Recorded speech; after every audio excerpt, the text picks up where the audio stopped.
Today I'm sharing my 5 best design tips for card makers. I've been making cards for about 7 years now, but I've been working as a graphic designer for way more, like 30. And if there's one thing I've learned about designing card projects, the more you know about design, the better your cards are going to turn out. I think a little design sense is as important as your stamps, your dies, your inks, all the tools that you have in making beautiful cards. Today, I'm going to share my design knowledge with you, so stick around. That video is coming up next.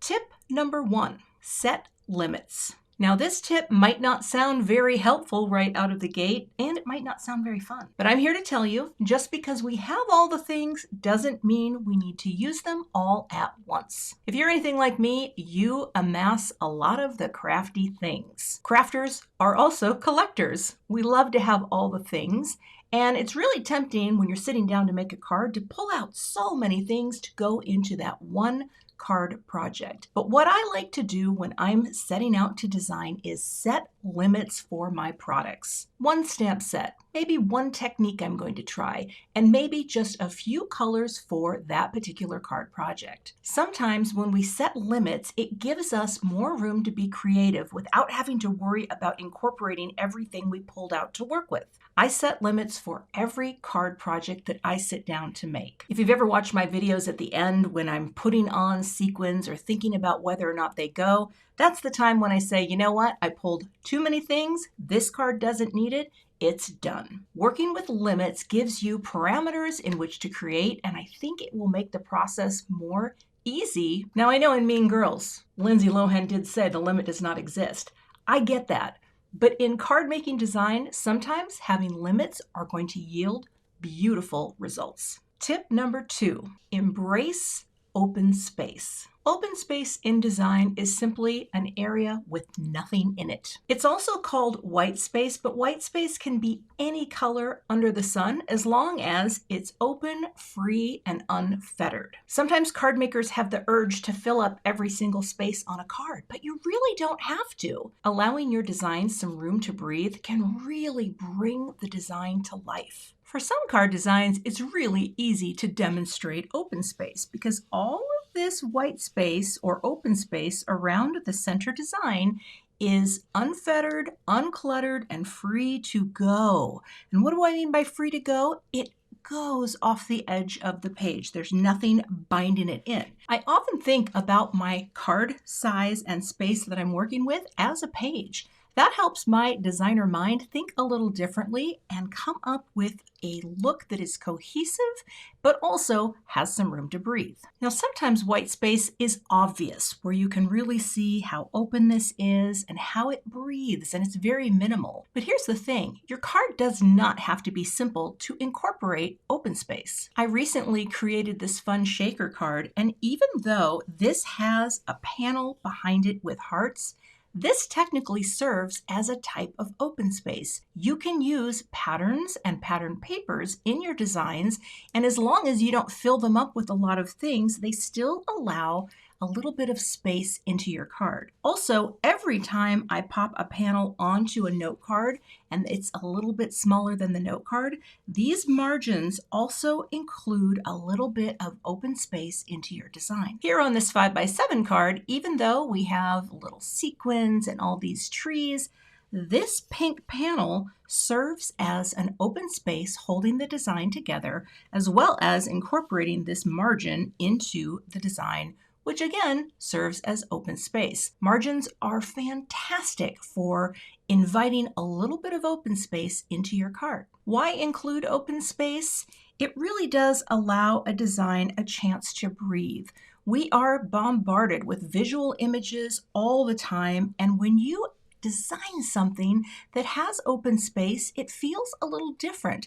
You can still do all of your crafty things, but leave a little bit of room for breathing. Tip number 3, repeat yourself. Repetition is a principle in design that is among my favorite of all of them. More than balance, more than whatever the rest of them are.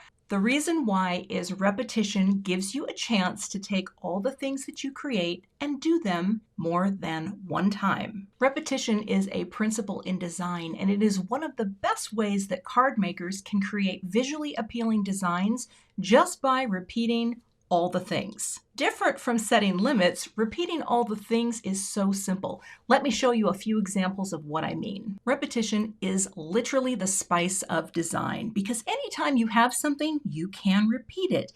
Here I have two of the exact same flower blooms repeated top and bottom, sort of at an angle, and they are done in a lovely foil. But here's the other part. Not only do I have repeated blooms, but I have a repeated technique. So here I have my foiling, and it is repeated here with the greeting and the sub-greeting as well. And to finish it off, we have repeating embellishments on either side of the design. Repetition gives you a great way to take any stamp design and go with it more than once. Here I have 3 repeating snowballs. I have my repeating greeting style, and the black ink that I've stamped in is also repeated in this little sentiment strip. I also have some repeating embellishments, again, all sandwiched in right next to the core of the design, and that is another example of repeating something on your card. Also, the colors. Blue, blue, blue, and the background panel is blue. Sometimes repetition is straightforward and it's built into the products for you. This stamp set, I believe, came from a panel that you stamp down all at once, and here I just repeated that shape, obviously, but I'm also repeating some colors as I go around. And again, white space is incorporated, so one thing I want you to take away from today, none of these tips work in a vacuum. They all sort of overlap and work together. Repetition gives you all these chances to take your stamped images or die-cut images and repeat them on any given space. Once you start thinking about how you can repeat things, it probably will really inspire your design. Here, I just have one bloom. I stamped and stenciled it twice and repeated it on the space of my card. And it has this nice margin framing it, which is open space, and white space on the panel as well. Just remember that anything you have at your crafty disposal can be repeated, whether it's a shape or a style or a technique. Look for ways that you can repeat yourself on your next card project. My next design tip, strive for unity. I'm not just talking about a word that brings everyone together, though that is good. That would be good. But unity in design simply means everything looks like it goes together, like you did it on purpose. So how do we achieve this? Let's take a look at some samples. Unity in design means that all of the elements that you are placing onto your card project have a physical and meaningful connection. Now, oftentimes your stamps and the way they are designed is going to help do this for you. Now, ignore the fact that I don't really know how to color penguins, but notice here how we have big snowman and our penguins, and they are gathered together in the center of my design purposefully and together. That's basically what unity in design means, that things have a purpose and things look like they belong together. Now, of course, this card also has a little flap open like that, but that's for another day. Let's take a look at another sample. This simple design centers with a greeting that says it's okay to not be okay. And then I frame them again by repeating my floral elements on either side so that this is all connected. This feels like one piece of visual content on your card design. The concept of having everything look like it belongs together is known as Gestalt. And Gestalt simply means that the whole is greater than the parts. So if you start taking things away, it might look a little less connected. Or if you were to take these blooms and place them up and further away, it might not feel as purposeful than it does here, where everything is centered and connected together. In this simple design, again, the greeting, the super greeting, I guess it would not be a sub greeting, and the graphic element, here these funky leaves, are all together, and then our repeating sequins follow suit to hold this together at an angle. Of course, there are other things happening. We have our open space and we have our open margins as well. And you'll see that in so many of my YouTube videos. One of the things I hope to do going forward is to point out a lot more of these design conventions. I can't stress enough how important it is when you are arranging elements onto a card panel that they have a physical connection to one another to create a beautiful unified feel. Unity makes a design feel purposeful. It feels good to our brains when we can see things have a connection. And again, just to go back, we have 1, 2, 3 flowers repeating, we have flamingos repeating, we have greenery repeating, and the background of this panel has a leaf pattern that is also repeating to enforce the overall design. One thing I like to do when I'm designing a card, before I glue everything down, I stand up, I look down at it, and I say, does this feel like it goes together? And I wait a beat before I glue it down, before I've answered that question. Sometimes in my videos, I will show you how I move things around and rethink what I'm doing. It's because I want it to feel unified and complete. My final design tip is get balanced. Balance is a principle in design that is rather self-explanatory. However, all of the tips that we have done before, if you do those things, you probably are going to emerge with a balanced design. Let's take a look at some examples. When I'm talking about balance in design, many things are happening at the same time. We have repeating shapes, we have repeating stamped images, we have repeating colors.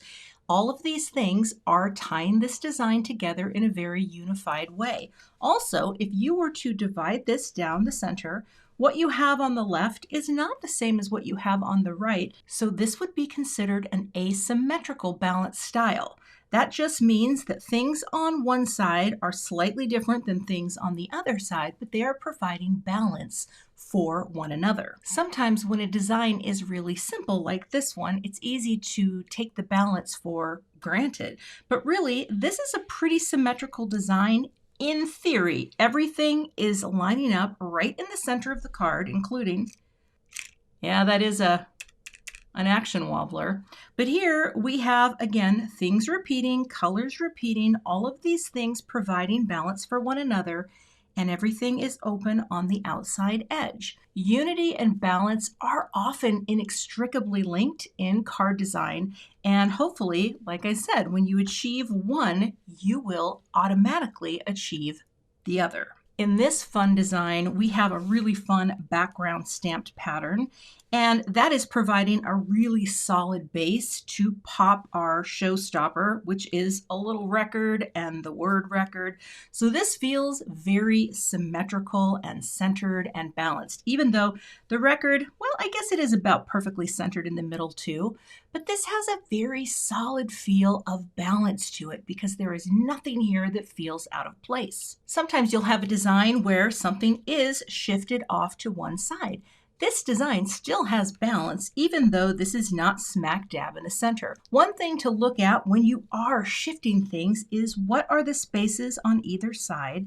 And again, stand up, look down, and ask yourself, how does this feel? Should something be moved? Or do I like it? And if you like it, go ahead, glue it down, and step back and admire your balanced design. Again, even something that all the elements are shifted down to the bottom still has a wonderful sense of balance and unity.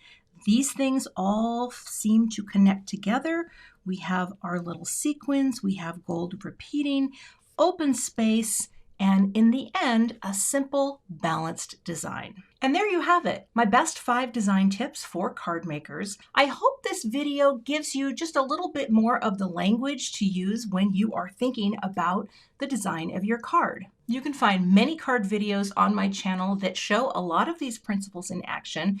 And I'm also going to have a video that I'm going to pop right up here that talks you through some design basics. So if you want to check that out, please do. I'd love to have you become a subscriber, so check that subscribe button and I will see you back here with another card project soon.